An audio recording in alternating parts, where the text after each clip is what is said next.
Assalamualaikum dan salam sejahtera. Pada kali ini kita akan melihat elemen sistem robotik dan pemasangan perkakasan pada robot. Video intro yang disaksikan tadi adalah dua contoh robot mengelak halangan ataupun di dalam bahasa Inggeris dikenali sebagai obstacle avoidance robot. Terdapat 4 elemen sistem robotik iaitu kawalan, kuasa, sensor dan juga pergerakan.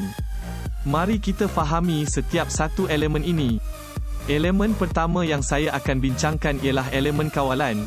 Untuk robot ini, saya gunakan Arduino Uno sebagai pengawal. Di sini saya tunjukkan dua jenis Arduino Uno. Yang pertama adalah Arduino Uno Standard. Yang ini pula ialah Arduino Uno yang telah ditambah nilai. Ia dikenali sebagai Maker Uno.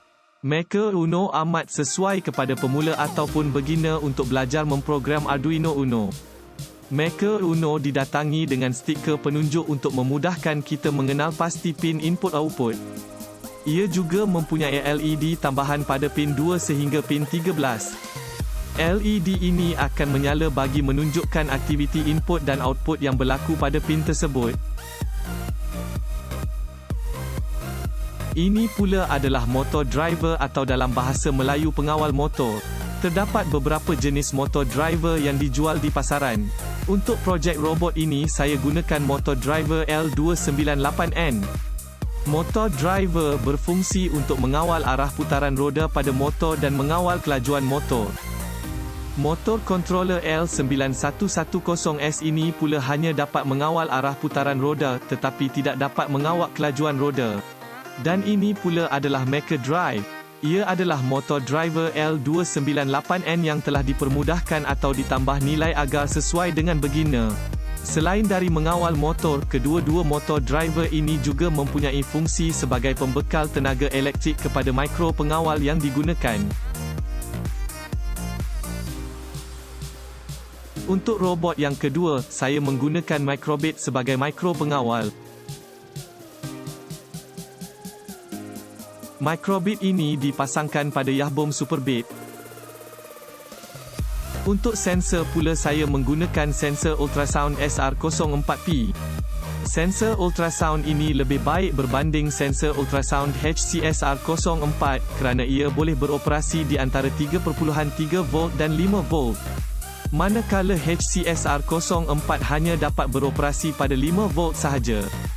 Bahagian ini merupakan pemancar bunyi ultrasonik, manakala bahagian ini pula adalah penerima bunyi ultrasonik yang dipantulkan oleh objek. Ketika robot bergerak, sensor ultrasonik ini akan memancarkan bunyi ultrasonik. Apabila bunyi ini menyentuh sebarang objek, gema akan terhasil. Gema akan terpantul semula kepada sensor ultrasonik. Sensor ini kemudiannya akan menghantar data kepada mikropengawal. Mikropengawal akan membuat kiraan jarak objek berdasarkan maklumat yang diperolehi daripada sensor ultrasonik. Untuk elemen pergerakan, robot ini menggunakan motor arus terus. Motor ini akan menukarkan tenaga elektrik kepada tenaga kinetik untuk menggerakkan robot. Roda boleh dipasang di salah satu tombol yang berwarna putih pada motor ini.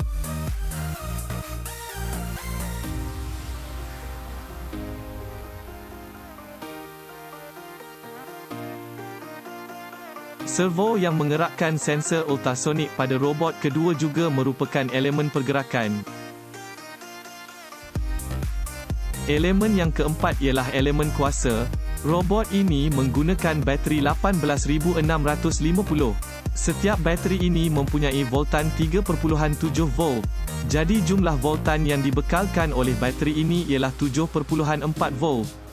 Satu switch dipasang pada wayar bateri ini untuk mematikan atau menghidupkan robot. Bateri AA yang biasa juga boleh digunakan untuk membekalkan kuasa kepada robot ini.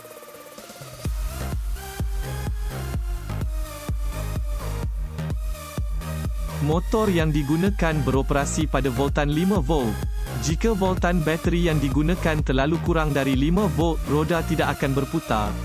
Manakala jika menggunakan voltan terlalu tinggi, ia boleh menyebabkan kerosakan pada motor.